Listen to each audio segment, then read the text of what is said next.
El día de hoy quiero compartir con ustedes acerca de un hombre, un personaje conocido, quizá para algunos no tan conocido, y su nombre es José. José es un personaje en la Biblia muy importante porque se nos hablan de él. 11 capítulos en la Biblia están de alguna manera dedicados a resumir o a contarnos la historia de José. Y yo quisiera que en primer lugar hiciéramos una oración y después venir a la reflexión de la palabra de Dios para poder entender algunas verdades, para poder entender la vida de este personaje y qué enseñanzas, qué lecciones nos pueden dejar para nosotros como cristianos en este siglo XXI, después de muchos años que ha sido contada la historia. Vamos a cerrar nuestros ojos, les invito a que oremos, a que pongamos este momento en las manos de Dios. Padre, gracias por este privilegio de abrir tu palabra, porque es tu palabra la que nos alimenta, la que nos da el pan, Señor, la que nos da, Señor amado, nuestra guía, en donde nosotros podemos encontrar el alimento para nuestras almas, pero también, Señor, la dirección, Señor, para nuestras vidas, aún el tener respuestas para lo que sucede en nuestras vidas, cómo podemos nosotros salir adelante en medio de las circunstancias que estamos viviendo, Señor. Padre, te damos gracias, Señor, porque tú nos muestras a través de personajes lecciones que se aplican muy claramente a nuestras vidas. Pedimos que sea tu Espíritu Santo el que esté aplicando la palabra a nuestros corazones y que podamos salir de aquí bendecidos, sobre todo, Señor, más parecidos a ti, Señor, porque eso es lo que nuestra alma necesita, Señor. Gracias en el nombre de Jesús. Amén. Hay un texto en el Nuevo Testamento que el apóstol Pablo escribió en la carta a los Corintios. Dice ahí la Escritura en 1 Corintios capítulo 10 versículo 11. Dice así la Escritura: y estas cosas les acontecieron como ejemplo y están escritas para amonestarnos a nosotros, a quienes han alcanzado los fines de los siglos. Este pasaje que leímos nos está diciendo que tanto en el Antiguo Testamento los personajes o las historias que vemos en el Antiguo Testamento tienen dos propósitos fundamentales para nuestra vida. Número uno, el que sean ejemplo para nosotros, es decir, un modelo, algo en lo cual nos podamos identificar, nos podamos relacionar y ver la experiencia que ellos han vivido. Y en ese sentido, José es uno de los personajes que se nos habla en la Escritura, y entonces ahí podemos ver nuestra vida reflejada en él. Y aparte nosotros podemos ver a alguien a quien quisiéramos imitar, porque José es un personaje en la Biblia que verdaderamente, si tú eres padre, tú le puedes decir muy bien a tu hijo, y seguramente algunos se lo han dicho: mira, José es un hombre que tiene muchas virtudes. Era un hombre íntegro, era un hombre excelente en su trabajo y que fue leal a Dios aún viviendo momentos muy difíciles.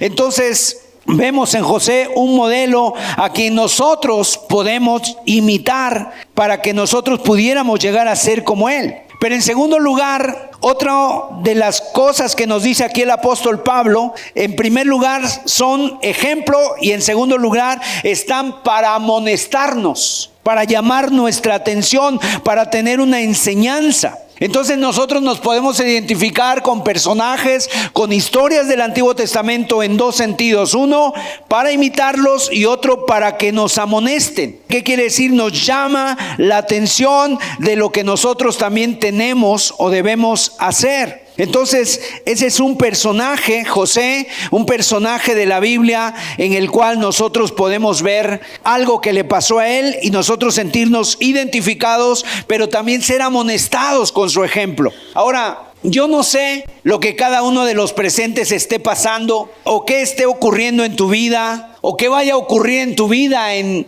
un futuro próximo o cercano.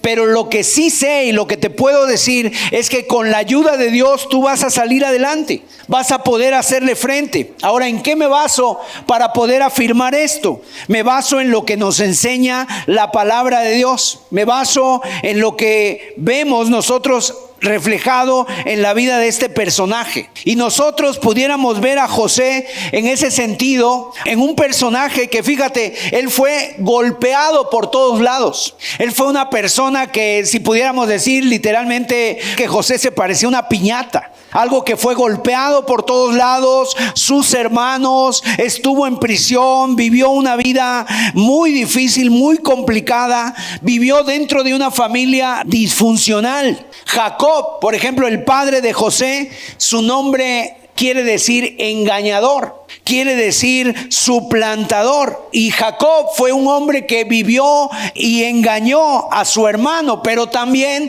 Jacob fue víctima del engaño. Y eso ocurre, ¿verdad? Como dice un refrán, el que a hierro mata, a hierro muere. Entonces así pasó también en la vida de Jacob. Y Jacob realmente muchas veces pasa que nosotros nos generamos un contexto en el que nos movemos y muchas veces tiene que ver con nuestras actitudes. Y Jacob precisamente fue eso, víctima del engaño. Y lo engañaron en algo muy fuerte. ¿Por qué? Porque él amaba a una joven, a Raquel. Trabajó 7 años por Raquel, pero el día de la boda su padre le cambió la esposa. Imagínense ustedes, le cambió la esposa y él tuvo que trabajar otros 7 años. Literalmente estuvo trabajando 14 años por esa persona a la que él amaba. Quiso casarse con ella y así que finalmente Jacob termina viviendo con 2 mujeres. Y cuando el padre de estas 2 jóvenes se llamaba Labán, le da a cada una de ellas, le da una sierva. Y entonces una de ellas, Raquel, que no podía tener hijos, de repente también le dice, pues ten hijos por mi sierva. Entonces Jacob en un momento se ve enredado en tener 4 mujeres. Y un día cuando Raquel muere, a quien Jacob amaba, Jacob entonces va a hacer una transferencia, porque ella era su favorita, él siempre amó a Raquel, pero cuando muere Raquel, entonces hace una transferencia de ese amor y lleva toda su preferencia hacia el hijo de Raquel. Raquel tuvo 2 hijos, José y Benjamín, y Jacob en total tuvo 12 hijos. Y cuando nace su 12º hijo, Benjamín, Raquel muere en el alumbramiento. Y entonces Jacob va a preferir a este hijo, a José, antes que a los otros 11 hijos que tenía. Y esto va a marcar una diferencia en la relación y en el trato que tenía con sus hermanos. La verdad es que todo esto va a traer consecuencias. El tener favoritos dentro de los hijos va a traer siempre consecuencias. Así que vemos que mientras que el resto de los hermanos trabajaban, a José se le permitía quedarse en casa, tal vez durmiendo, tal vez jugando, mientras el resto de los hermanos usaban ropa de segunda mano, ¿verdad? Ustedes ya saben, al tener muchos hijos, muchos hermanos, ¿qué pasa? Que generalmente pasa que la ropa del mayor pasa al menor y a veces tiene 3 o 4 puestas. Bueno, así era precisamente la ropa de los hermanos. Y dice que un día el padre de José le regala una túnica de colores. En el hebreo, esa túnica quiere decir una túnica de mangas largas. Una túnica larga y de mangas largas, a diferencia de sus hermanos, que sus hermanos usaban túnicas de mangas cortas. ¿Por qué? Porque eran más para el trabajo, eran más para poderse agachar, para poder estar más flexibles haciendo las labores que hacían. Pero a José tenía esa túnica de colores, una túnica preciosa, hecha a mano, con bordados, mientras que el resto de los hermanos obviamente eran tratados con cierta severidad. Y dice la Biblia que Jacob amaba a José más que a sus otros hijos. Y ese trato llegó a ser tan obvio que despertó la envidia de todos sus hermanos. Y por otra parte, el carácter de José no ayudaba mucho. Porque José en un momento dado, imagínate el ser el favorito, él mismo darse cuenta de eso, lo hizo de él un joven vanidoso, lo hizo de él un joven prepotente en cierto momento, y además José era un soñador. De hecho tenía sueños, así se le conoce. Ha sido llevada su vida a la pantalla, inclusive hasta por tipo de caricaturas o en películas. Era un joven, José el soñador se le conoce, y en algunas ocasiones inclusive era hasta ocioso. Su cabeza estaba llena de ideas, y siempre que sus hermanos estaban haciendo algo mal, José, ¿sabes qué hacía? Iba corriendo a decírselo a su padre. El mal comportamiento de sus hermanos, inmediatamente su padre lo sabía por medio de José. Y además, si esto no fuera suficiente para rematar, José en un momento dado tiene un sueño y fue a contárselo a sus hermanos. Vamos a ver el sueño que tuvo José. Génesis 37, dice la escritura a partir del verso 6: y él les dijo: oíd ahora este sueño que he soñado. He aquí que atábamos manojos en medio del campo, y he aquí que mi manojo se levantaba y estaba derecho, y que vuestros manojos estaban alrededor y se inclinaban al mío. Le respondieron sus hermanos: ¿reinarás tú sobre nosotros, o señorearás sobre nosotros? Y le aborrecieron aún más a causa de sus sueños y sus palabras. Soñó aún otro sueño y lo contó a sus hermanos diciendo: he aquí que he soñado otro sueño, y he aquí que el sol y la luna y 11 estrellas se inclinaban a mí. Y lo contó a su padre y a sus hermanos, y su padre le reprendió y le dijo: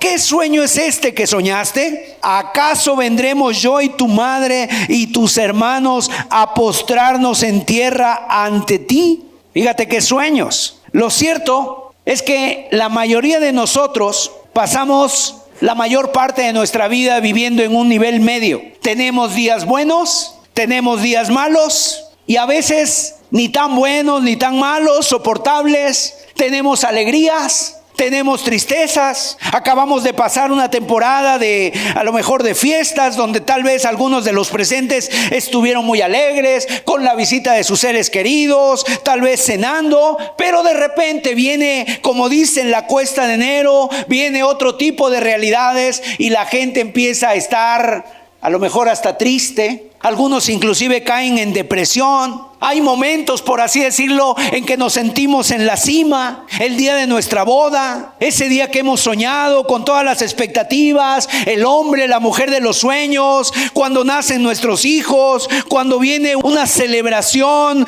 cuando nos ascienden en el trabajo. Hay momentos de que tocamos la cima, hay momentos que sentimos que inclusive pareciera que no somos nosotros, pero la mayoría de las veces no son así. Estamos viviendo en un nivel medio, salvando las circunstancias, ¿verdad? Hay cosas que a veces pasan en nuestra vida que como que nos dan para abajo, nos empujan hacia el fondo, y en un momento eso es lo que va a ocurrir en la vida de José. Esos sueños que él tuvo se van a cumplir, pero van a tardar muchos años en cumplirse, van a tardar muchos años en hacerse una realidad. Por ejemplo, dice la escritura que un día él fue a ver a sus hermanos, y sus hermanos estaban cuidando los rebaños en Siquem. Siquem era una población lejana, aproximadamente a 90 kilómetros de donde vivían. El padre Jacob lo manda a José a vigilar a sus hermanos, a espiarlos. No a ayudarles, sino a espiarlo. A ver, José, ve a ver qué hacen tus hermanos, cuéntame lo que están haciendo.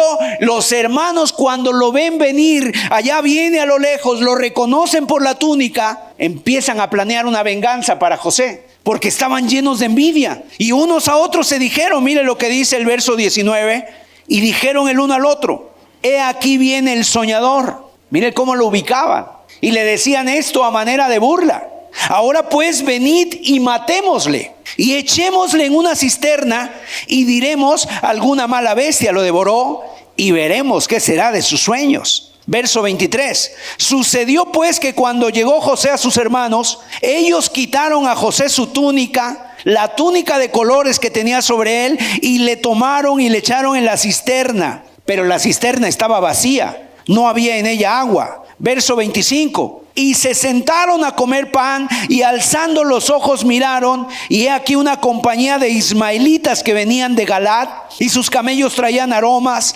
bálsamo y mirra, e iban a llevarlo a Egipto. Entonces Judá dijo a sus hermanos: ¿qué provecho hay en que matemos a nuestro hermano y encubramos su muerte? Venid y vendámosle a los ismaelitas, y no sea nuestra mano sobre él, porque él es nuestro hermano, nuestra propia carne. Y sus hermanos convinieron con él.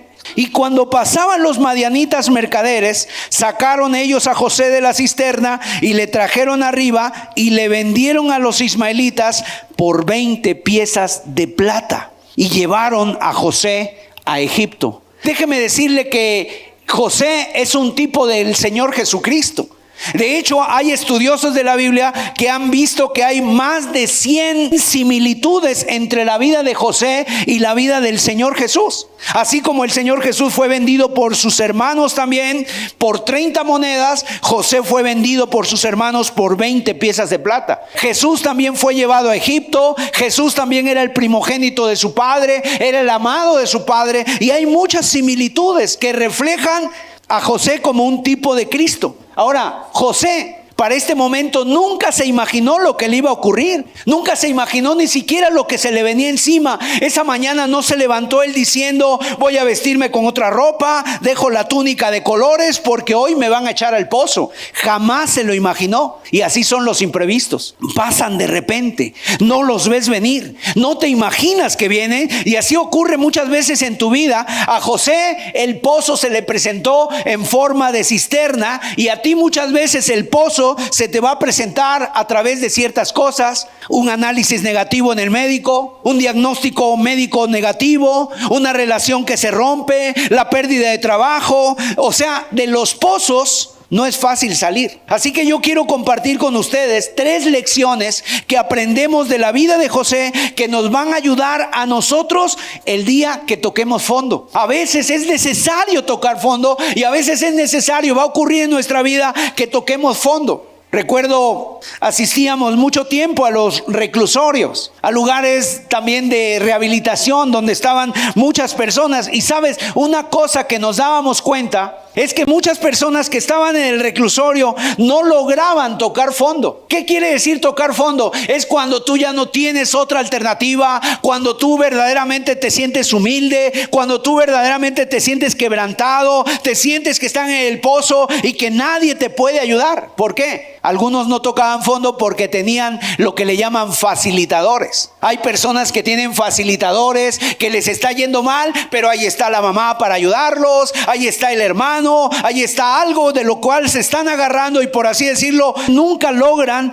ver su necesidad y nunca logran salir adelante y que un cambio ocurra en sus vidas, porque siempre tienen algo que los está deteniendo. Y a veces es necesario, a veces hasta Dios permite que nosotros lleguemos a tocar fondo. Y cuando esto ocurra, si es hoy, dentro de un mes o dentro de unos años, cuando tú tienes que pasar por dificultades, yo espero que el Espíritu Santo pueda sacar esto de nuestro corazón, y entonces tú puedas salir adelante. Y mira, esta lección que podemos tomar de la vida de José es: número 1, Dios estaba con José. La historia de José va a empeorar mucho antes que mejore. De hecho, no nada más es que va a llegar a Egipto, lo van a vender a un oficial llamado Potifar, oficial capitán de la guardia del faraón. Los ismaelitas lo vendieron. José no sabía el idioma, no conocía la cultura. El trabajo que él estaba haciendo como esclavo iba a ser muy agotador,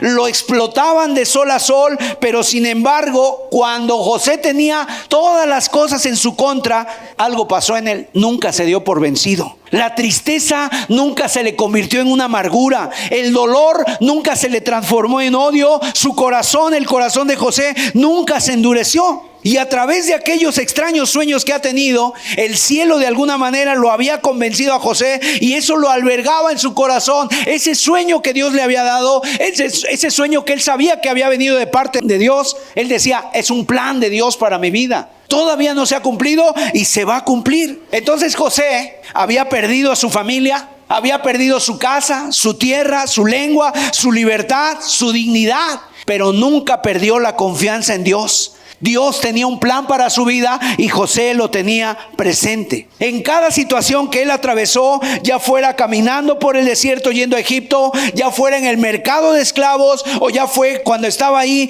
aseando los pisos, o cuando estaba sirviendo como esclavo, o cuando iba a terminar en la cárcel, él nunca dejó de pensar en que Dios tenía un plan para su vida. Nunca aceptó eso como el final de su vida o como el destino final de su vida, porque él sabía que había algo más. Dios le había mostrado lo que iba a venir, y entonces, ¿sabes? Él siempre estaba presente eso. Dios tiene un plan para mi vida, y yo quiero decirte lo mismo el día de hoy. Dios tiene un plan para tu vida, y ese plan se va a cumplir, gloria a Dios. A veces, ¿sabes qué pasa? Que solemos definirnos según las tragedias que nos han pasado. A veces hay en nuestra vida algo que ha pasado y de repente la gente dice, pues yo soy alcohólico, yo estoy endeudado, yo estoy arruinado, yo soy un enfermo. Y es verdad, quizá la vida te ha hecho perder muchas cosas, pero mira, no cometas el error de identificarte con los problemas que tienes. Tu vida es mucho más. Dios va a hacer algo. Tus problemas inclusive van a pasar. Las cosas que te afectan pasarán y tú vas a permanecer. De alguna manera tú eres mucho más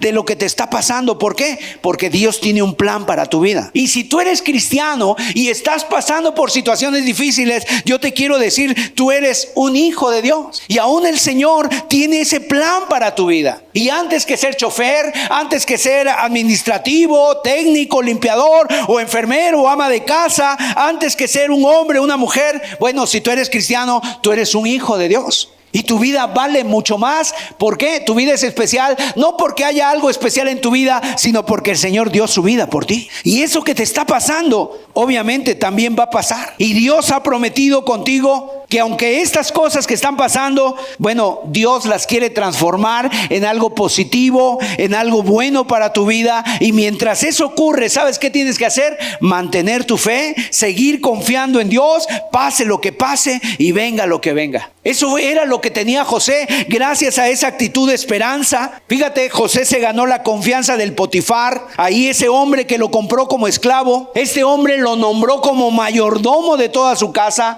le confió la administración de todos sus bienes. Pasan 4 versículos en la historia de José para que le nombren administrador de todos los bienes del hombre que tenía a su cargo la seguridad del faraón. ¿Cómo puede un hombre prosperar de forma tan rápida? Pues es sencillo. ¿Sabes lo que dice la Biblia? Dios estaba con él. Vamos a ver Génesis 39, verso 2. Fíjate las ocasiones en que la Biblia dice que Dios estaba con José. Génesis 39, verso 2. Mas Jehová estaba con José y fue varón próspero y estaba en la casa de su amo el egipcio. Versículo 3. Y vio su amo que Jehová estaba con él y que todo lo que él hacía, Jehová lo hacía prosperar en su mano. Y en el verso 5, y aconteció que desde cuando le dio el encargo de su casa y de todo lo que tenía, Jehová bendijo la casa del egipcio a causa de José. Y la bendición de Jehová estaba sobre todo lo que tenía,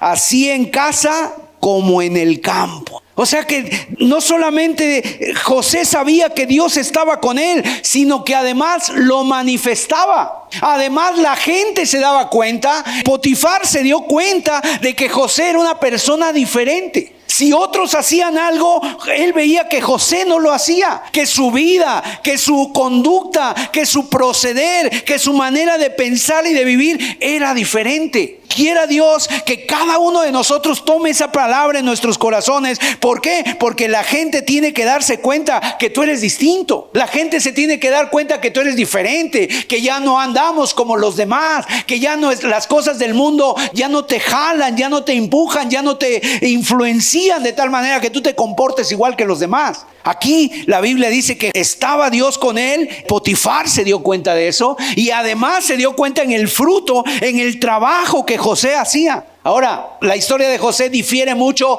de los libros de autoayuda. El día de hoy hay muchos libros de autoayuda, esas fórmulas que te invitan a buscar el poder dentro de ti. No es que tú eres un campeón, solo tienes que buscar dentro de ti. Ahí en ti está, en tu interior, tú puedes hacerlo. Casi que te dicen que tú eres el mejor. No. Aquí la historia de José nos apunta a decir, no era de él, era porque Dios estaba con él. Era porque apunta hacia arriba. ¿De dónde viene mi socorro? Mi socorro viene de Jehová, que hizo los cielos y la tierra. El triunfo de José es porque Dios estaba con él, porque él estaba presente en la vida de José, y eso es lo que marca la diferencia. No que nosotros seamos muy guapos, no que nosotros seamos muy habilidosos, sino que Dios esté con nosotros es lo que va a marcar la diferencia. No importa el dinero o el conocimiento, importa que Dios esté con nosotros, porque Él marca la diferencia. Entonces José así estaba, y Dios estaba a su favor,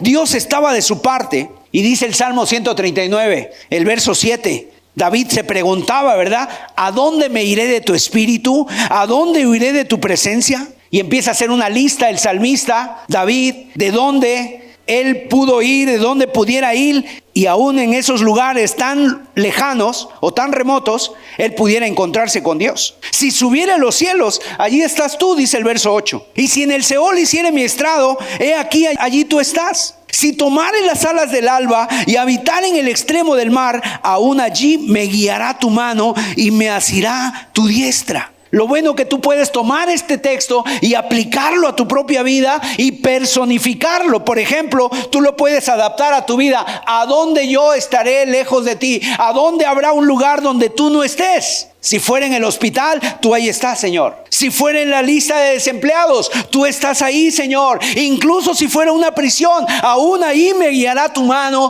tú me darás tu ayuda, tu mano me asirá, y nunca podrás ir a un lugar donde no esté Dios. Y sabemos que esto es algo precioso, es una palabra preciosa de parte de Dios, porque Dios está en todo lugar y puede estar con nosotros en cualquier momento y en cualquier circunstancia. El punto es que muchas veces nosotros no valoramos su presencia, no nos sentimos conscientes, no estamos conscientes de la presencia de Dios, y somos muy dados a estar haciendo cosas por nosotros mismos sin tomar en cuenta a Dios. Mira lo que decía Moisés. Moisés en este caso oró al Señor y le dijo, y Moisés respondió, si tu presencia no ha de ir conmigo, no nos saques de aquí. O sea, que tuviéramos nosotros esa actitud. Que pudieras tú tener esa actitud que tuvo Moisés, que él decía, yo prefiero morir en el desierto que ir a cualquier otra parte sin ti. No quiero entrar en una tierra de promisión si tú no vas a estar conmigo. No quiero el paraíso si tú no estás ahí, Señor. Prefiero morir aquí donde sé que tú estás conmigo que ir a cualquier otro lugar. Eso es lo que decía. Y fíjate, David era otro hombre que en una ocasión obviamente pecó con Betsabé. Cometió adulterio, intentando ocultar su pecado, hizo que mataran al marido de Betsabé, y durante un año estuvo ahí, por así decirlo, escondiéndose de Dios, pero no pudo hacerlo para siempre. Y un día llegó el profeta Natán y le dijo, tú eres ese hombre. Y mira el Salmo 51, verso 11, lo que dice David: no me eches de delante de ti y no me quites de mí tu Santo Espíritu. ¿Qué era lo que valoraba más David, aún por encima del trono? A diferencia de Saúl, que cuando viene el profeta Samuel y le dice, has sido desechado por Dios. ¿Sabes qué dijo Saúl? Bueno, está bien que me desechó, pero hónrame delante de la gente. O sea, delante de la gente yo quiero aparecer, seguir siendo el rey, quiero seguir siendo el hombre poderoso. Y aquí David no le importaba el trono, no le importaba el vestido, no le importaban las joyas, el palacio. Él lo que le importaba era, no me eches de tu presencia, no quites de mí tu Santo Espíritu. Mira, amado hermano, haz lo mismo tú. O sea, haz de la presencia de Dios el objeto de tu pasión. Haz de la presencia de Dios tu pasión, que sea tu oración cotidiana. Señor, acompáñame, Señor, yo no puedo solo. Señor, donde yo vaya, que tú vayas conmigo. Y precisamente eso era lo que estaba en la vida de José muy presente, que Dios estaba con él. Dios estaba con José, Dios estaba con él. La gente se daba cuenta, todo lo que hacía, Dios lo bendecía, lo prosperaba, y él estaba muy consciente de eso. Y eso fue lo que lo pudo llevar adelante. Entonces, mis amados, tú debes de decir lo mismo. Mira, Hebreos capítulo 13, verso 15, hay una promesa de parte de Dios para nosotros. Y es una promesa para nosotros que vivimos el día de hoy. Dice el versículo 5 de Hebreos 13, porque Él dijo, no te desampararé ni te dejaré. Aunque ande en valle de sombra de muerte, decía David, no temeré mal alguno, porque tú estarás conmigo. Y yo sé que a veces van a pasar cosas donde tal vez no vas a sentir la presencia de Dios. A Job le ocurrió eso, ¿sabías tú? Que en un momento dado vinieron las pruebas, vinieron las dificultades, la enfermedad, la muerte de sus hijos,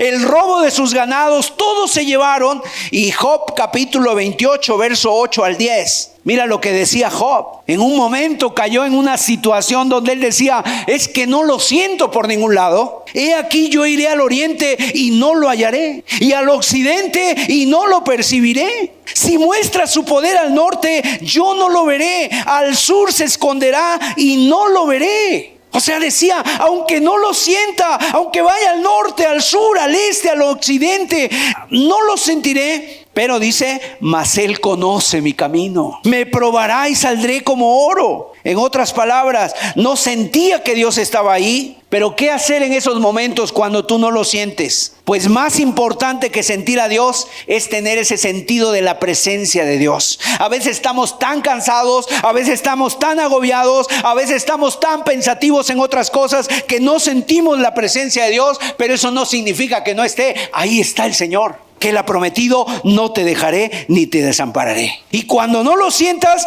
que esté en ti la confianza de que Él ha prometido y nuestro Dios es un Dios fiel. Lo sé porque lo has prometido y porque sé que tú eres un Dios fiel y que no me fallarás. Yo creo que en algunas circunstancias que pasaron en la vida de José, él, digamos que no sentía la presencia de Dios, pero él sabía que Dios estaba con él. Él sabía que Dios estaba armando un plan en su vida. Él sabía que Dios estaba con él. Y quiero decirte, Dios puede usar cualquier cosa, ¿verdad? Aún puede usar a Egipto para enseñarte que Él está contigo. José fue llevado a Egipto y ahí Dios le enseñó que estaba con él. Puedes perderlo todo, puedes que te dejen todos, pero Dios no ha cambiado, sus promesas siguen en pie y Él dijo, yo estoy contigo, voy a cuidarte donde quiera que tú vayas, gloria a Dios. Entonces la primera lección que aprendemos de la vida de José es esta: Dios está contigo. Y amado, es lo que tú puedes ver y es lo que tú puedes creer en tu corazón. Dios está contigo. Tener la presencia de Dios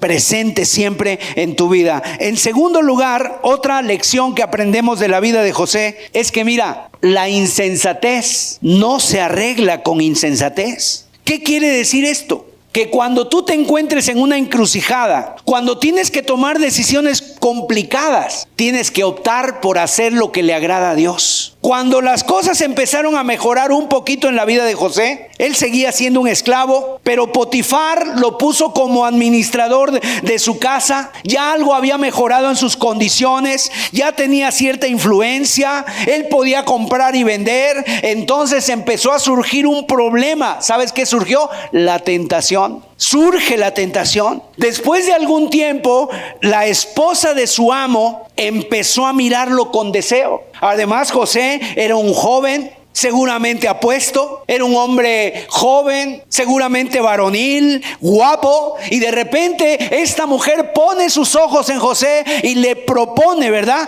Acuéstate conmigo. Ahora yo veo que José pues tenía todas las razones para aceptar la propuesta que se le hacía. De hecho, él no era un esclavo común. Su obligación, no sería obedecer los requerimientos de sus amos. No era ella su ama. No tenía que obedecer, que complacerla. Además, ¿quién se iba a enterar? Nadie lo sabría. Y por supuesto, fíjate, si él llegara a ser la amante de la señora, de su ama, desde su posición iba a cambiar todo porque tendría mayor influencia sobre esta mujer y a través de ella también el Potifar, y su posición ante el resto de los esclavos desde luego sería mucho más elevada. Además, ponte a pensar, seguramente esta mujer era una mujer extremadamente hermosa, ¿verdad? Era una mujer extremadamente hermosa. ¿Por qué? Porque imagínate este hombre, un hombre poderoso, un hombre rico. Detrás de esos hombres poderosos, ricos, siempre hay modelos, mises, ¿verdad? personas ahí que están al lado de ellos, y Potifar era un hombre muy importante, capitán de la guardia. Él tenía bajo su cargo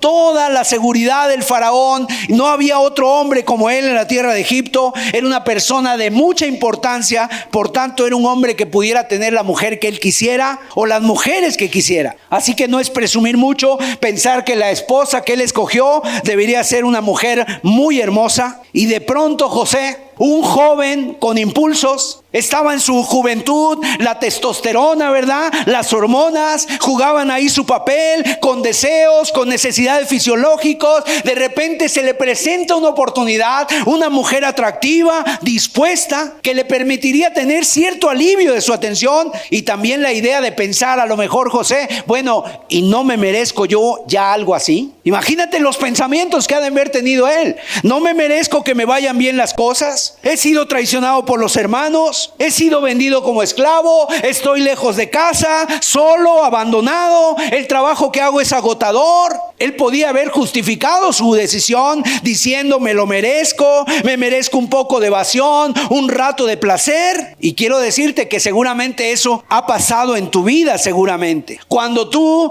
estás sintiendo cierto rechazo, a lo mejor has sido herido, a lo mejor tienes pocos amigos, a lo mejor no puedes solucionar tus problemas, las horas se te hacen largas, los días más, y alguien de repente aparece y te ofrece una oferta tentadora, ¿verdad? Puede ser un amigo ofreciéndote una copa, o puede ser una persona ofreciéndote, no sé, una botella, un poco de droga, un poco de diversión. Y empiezas tú a pensar: bueno, sí, necesito aliviar la tensión, necesito yo hacer algo. Y esto, queridos hermanos, Egipto, como para José, puede ser un lugar muy duro, así como lo es el mundo. Nadie puede negarlo, pero también puede ser el caldo de cultivo para decisiones tontas, para decisiones insensatas, necias, para que arruines tu futuro, para decisiones que pueden marcar tu vida. ¿Cuántas personas han marcado su vida, su caminata, la han dañado, la han echado a perder, por así decirlo, por alguna mala decisión? Porque se les presentó la tentación y no pudieron resistir. ¿Por qué? Porque no había en ellos esa conciencia de la presencia de Dios. Dios me está viendo, Dios está al lado mío. No hagas las cosas peores de las que ya son. ¿Por qué? Porque muchas veces haces cosas o tomas decisiones de las que después te vas a llegar a arrepentir toda la vida. No hay que cometer cosas insensatas. Imagínate, los que son padres aquí, ¿tú le romperías intencionalmente el brazo a tu hijo? La verdad es que muchos dirían: no, ¿cómo crees? ¡Qué locura! Prefiero rompérmelo yo antes que hacerle daño a mi hijo. Bueno, pues sabes una cosa, cada vez que tú te envuelves en una relación ilícita fuera del matrimonio, o cada vez que tú caes en un pecado, estás trayendo más dolor a tus hijos que si le rompieras un brazo o las piernas. Igual las que son madres, ¿dejarías a tu hija allá afuera en este invierno, en estas noches invernales que nos han tocado con mucho frío? Seguramente que nadie lo haría. Es más, yo he visto al revés. Madres que son capaces de recibir a sus hijos, de nunca cerrarles la puerta, aún sabiendo que sus hijos venían a robarles para vender las cosas y comprar más droga. Y aún así sabiendo, las madres los querían ahí en su casa. Son incapaces de cerrarles la puerta. Es que ¿cómo le voy a cerrar la puerta a mi hijo? Claro que no eres capaz, pero mira, cada vez que tú te vuelves en una cosa inmoral, estás trayendo más frialdad a la vida de tus hijos o de tus hijas que 1000 inviernos. Y tenemos que ser conscientes de eso. La lección que aprendemos de José es sorprendente, es algo sencillo, o sea, haz lo que agrada a Dios. Mira lo que dice la Biblia, Génesis 39, verso 10, dice la Escritura: hablando ella a José. ¿Cuándo hablaba ella con José? Cada día. Y no escuchándola él para acostarse al lado de ella, para estar con ella. O sea, dice que él no quiso. O sea, José no solamente rechaza la invitación para acostarse con ella, sino que también rechaza su compañía. ¡Qué sabio era José! Porque no solamente rechazó el pecado, sino que rechazó ponerse en una situación que él sabía que era de riesgo. Aún el cuarto, si ella estaba en el cuarto, José se salía. Si él estaba haciendo los quehaceres y llegaba ella, José se daba prisa y se iba a otro lado. O sea, ni siquiera la compañía de ella, no solo quiso acostarse con ella, sino que tampoco quiso compartir la misma habitación donde ella estaba, hacerle compañía. Ahora, no había nada de malo estar en el mismo lugar, pero él sabe que una cosa lleva a la otra. Y por tanto, José, ¿sabes qué hizo? Siempre supo poner límites a donde él pudiera tener el control. ¿Y sabes qué es lo que pasa con nosotros? Que a veces fallamos en eso. A veces nos confiamos demasiado. Creemos que nosotros controlamos, que yo sé hasta cuándo y hasta dónde puedo llegar. Y al final te caes por la pendiente, no controlas y tu vida se vuelve un desastre. Y finalmente te llegas a dar cuenta cuando ya estás atrapado, cuando ya estás encadenado, cuando ya estás metido hasta el cuello en vicios y pecados. ¿A cuántas personas les ha pasado así? Juguetean con la tragedia, juguetean con el pecado, como le pasó a otros personajes de la Biblia, a Sansón. Él estuvo juegue y juegue, iba y venía, hasta que un día ya no volvió más. José, ¿qué hizo? Aprendió, puso límites. Y eso es lo que nosotros tenemos que aprender. Pon límites. Se está acercando un varón contigo, conoce sus intenciones, pon límites. Estás yendo demasiado lejos en una situación, en unas pláticas o con algunos compañeros de trabajo, pon límites. Tú no controlas. En tiempos difíciles te puedes ver tentado a olvidarte de Dios. Aparecerán atajos que te van a traer. Yo no sé si alguien alguna vez leyó, seguramente sí, allá en la secundaria, en la preparatoria te dejaban leer la Odisea, ¿verdad?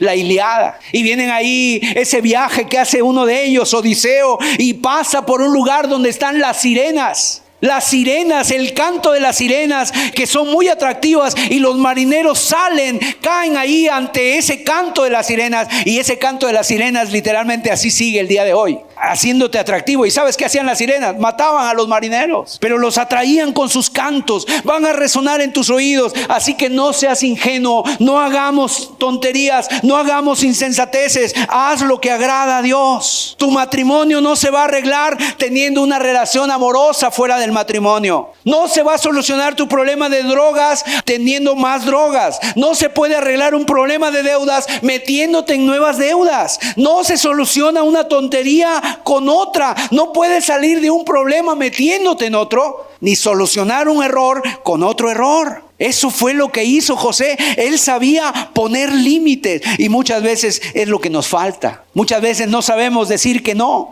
porque a veces queremos agradar a todos, queremos decirle a todos que sí y a todo que sí, y nos estamos metiendo en problemas. Incluso, mira, cuando tengas dudas, cuando estés en la encrucijada, haz lo que le agrada a Dios. Nunca te vas a equivocar, ni nunca te vas a arrepentir por hacer lo que es correcto. Nunca. Aunque a veces en el momento no lo entiendas. Incluso si en algún momento algún cristiano se llega a equivocar, pero su motivación era hacer lo que agrada a Dios, yo estoy convencido de que Dios aún puede bendecir esa intención. Dios te va a proteger y te va a prosperar. Y en tercer lugar, la tercera lección que aprendemos de José es esperar sin desmayar mientras Dios trabaja. Esperar sin desmayar. Eso fue lo que vemos también en la vida de este hombre llamado José. Un día José estaba trabajando en su casa. Ahí estaba trabajando en la casa del Potifar. No había nadie más, solo la mujer del Potifar, y ella vio la ocasión. Y entonces pensó, es el momento perfecto, y se abalanzó sobre José. Le agarró de su manto y le dijo,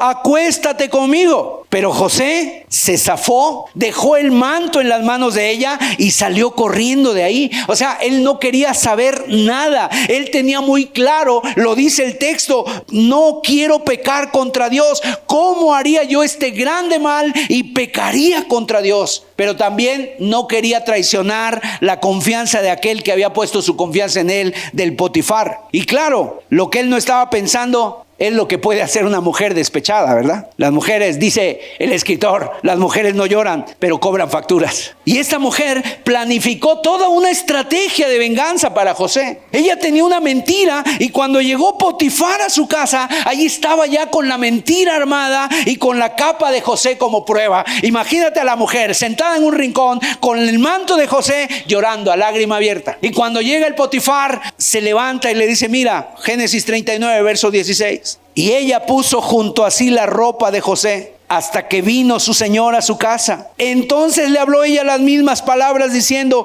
el siervo hebreo que nos trajiste vino a mí para deshonrarme. Y cuando yo alcé mi voz y grité, él dejó su ropa junto a mí y huyó fuera. Si nosotros solamente leemos este versículo sin conocer el contexto, tú dices: qué perverso hombre hizo esto. Pero mira, era toda una mentira. Potifar, enojado, ordenó que metieran a José en la cárcel. Ahora quiero decirte que por ser íntegro, por hacer las cosas bien, a veces va a haber un calabozo. Desde el punto de vista humano, la cárcel pudiera haber sido el final de la vida de José. Por supuesto que no estamos hablando de una cárcel como las de ahora, ¿verdad? La cárcel en la que metieron a José era literalmente una mazmorra, era un hoyo. En las cárceles de ahora, sobre todo en algunos países, son cárceles que a veces la gente va hasta de vacaciones. A veces la gente ya dice: no, pues yo me prefiero irme allá con los amigos, a la prisión. Pero esta era una cárcel, un agujero, un lugar húmedo, oscuro. Y ahí es donde metieron a José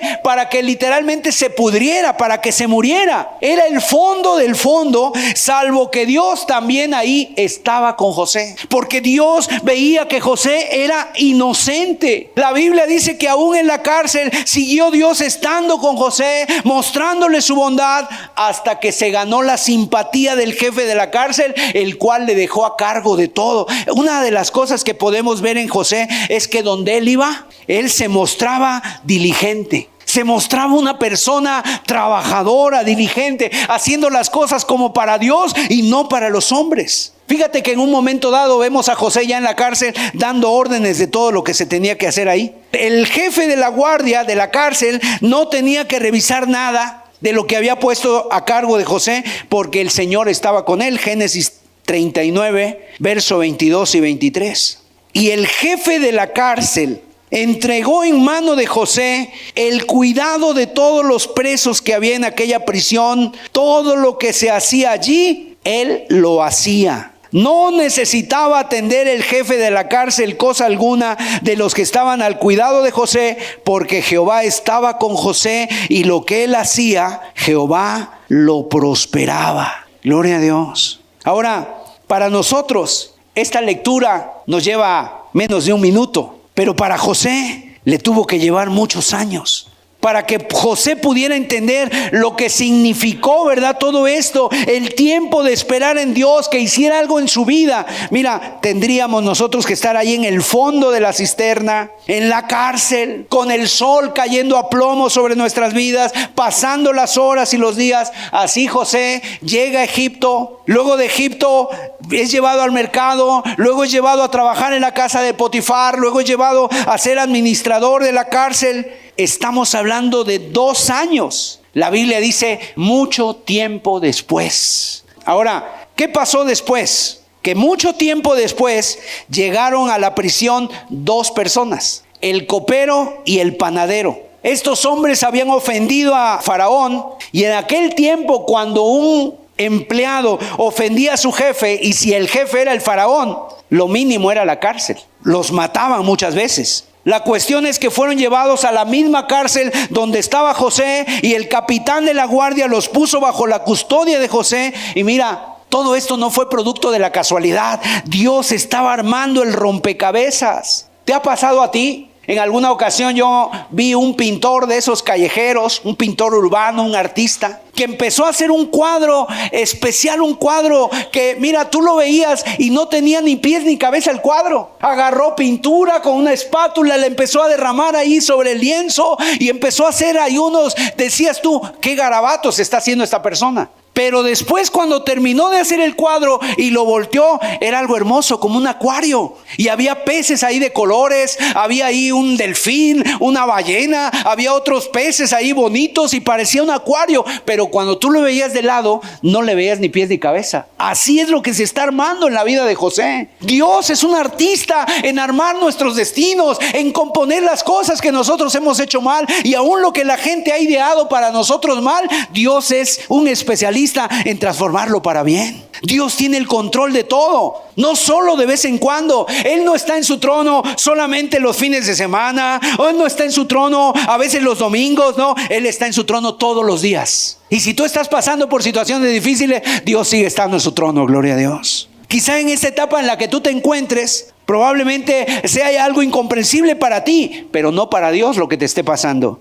A eso no le toma a Dios por sorpresa, no lo desconcierta. Él no se ha olvidado de nosotros. Tienes que quitarte la idea de que tú estás solo en tus sufrimientos. Dios ha hecho un pacto y está comprometido con nosotros. Si tú eres cristiano y has entregado tu vida a Cristo. No veas las adversidades como una interrupción de la vida, sino como una preparación para vivir la vida que Dios ha diseñado para ti. Porque José tenía mucho que aprender. Dios le había dado esos sueños, pero si Dios le hubiera hecho cumplir los sueños en el momento en que José estaba, mira, José tenía mucho que aprender porque era un joven inmaduro, era un joven prepotente, era un joven vanidoso. José tuvo que ser moldeado por Dios. Y muchas veces en nuestra vida todavía de repente dices, ay Señor, ¿por qué todavía no cumples eso en mi vida? ¿Por qué, Señor, pasa todavía esto? Porque Dios está moldeando tu carácter, porque a veces en tu carácter hay vanidad, a veces en tu carácter todavía hay orgullo, a veces todavía quiere salir ese viejo hombre, ¿verdad? Ese apellido que llevas, quiere salir, no, pues es que yo soy de los Amalfi, es que yo soy de esto, de aquello, y somos así. Pues si tú eres cristiano ya no tienes que ser así. Ahora tu apellido es cristiano, gloria a Dios. Pero José tuvo que ser golpeado, tuvo que ser sacudido, tuvo que ser molido por esas experiencias. Literalmente Dios lo metió en el crisol y le hizo así, ¿verdad? Y a veces eso tiene que pasar en nuestras vidas. Ahora, ¿quién es el que se tarda? ¿Se tarda Dios? Dios lo puede hacer hoy. A veces nos tardamos nosotros en reconocerlo. A veces somos nosotros los que como que de alguna manera no nos humillamos para decir, Dios, haz conmigo lo que tú quieras, Señor. Porque de repente saltamos, brincamos todavía. Entonces, nadie dijo que el camino sería fácil, ni que estaría exento de dificultades. Dios está trabajando en tu vida, formando en ti la persona que Él quiere que tú seas para que ocupes el lugar en el que Él te ha llamado. Él está observando, mira, Dios está observando cómo manejas las cosas pequeñas. Si tú eres fiel en lo poco, Él te pondrá en lo mucho. Aspiras a cosas grandes, pues haz bien las cosas pequeñas. Eso que consideras insignificante, ese trabajo que a lo mejor no te cuesta mucho, llega a tiempo, sé puntual, termina tu trabajo, hazlo bien, no estés quejándote, deja que los otros se quejen, pero tú no hagas lo mismo. Dios está moldeando tu vida, haz las cosas para Dios, no dejes nada a medias. ¿Cuántas veces nosotros no somos diligentes en hacer las cosas? ¿Y cómo Dios nos va a poner en lo mucho si en lo poco no puede ser fiel? Los presos de hoy pueden llegar a ser los primeros ministros de mañana. Eso es lo que nos enseña esta historia. Cuando se te encargue un trabajo, hazlo, sé diligente. Si es aquí en la reunión, hazlo. Ahí se va a ver tu carácter. Ahí se va a ver cómo tú estás modelando tu vida, la vida de Cristo en tu vida. En lugar de pedirle a Dios que cambie tus circunstancias, pídele que use tus circunstancias para cambiarte a ti. Es la actitud, ¿verdad? Que no dejar que la amargura entre en tu corazón, ni la queja, ni el odio, ni el resentimiento. Mira, José sirvió a Potifar, se ganó la confianza de Potifar. José no era un joven amargado, no era un hombre rencoroso, no era un hombre lleno de resentimiento. Cuando estuvo en la cárcel, se ganó el favor del jefe de la guardia y le encargó el gobierno de toda la cárcel. ¿Tú crees que el Potifar o tú crees que el jefe de la guardia le hubieran dado ese cargo a José si hubieran visto que él era un joven amargado? Si era un joven rencoroso que estuviera constantemente quejándose o de mal humor, no le hubieran encargado nada. Y no creo que me equivoco, cuando José tuvo que servir como esclavo, lo hizo de la mejor manera. Sirvió a Potifar como si estuviera sirviendo al mismo Dios, haciendo las cosas con excelencia, poniendo bien la mesa, lavando bien los platos, lavando bien los pisos, y después de ahí fue subido a otros tipos de puestos, todo limpio, todo ordenado, como le agradaba a su Señor. ¿Cuánto nos falta ese carácter, mis amados? Aún como cristianos, tú tienes que reflejar a Cristo en tu trabajo, tú tienes que reflejar a Cristo en las cosas que haces. Y cuando estuvo en la cárcel es lo mismo. Él sabía que era inocente, sabía que estaba siendo víctima de una mentira infundada por una persona que estaba mintiendo, ¿verdad? Tenía argumentos para llenarse de resentimiento, de amargura, pero no. José empezó a ser ahí el preso modelo.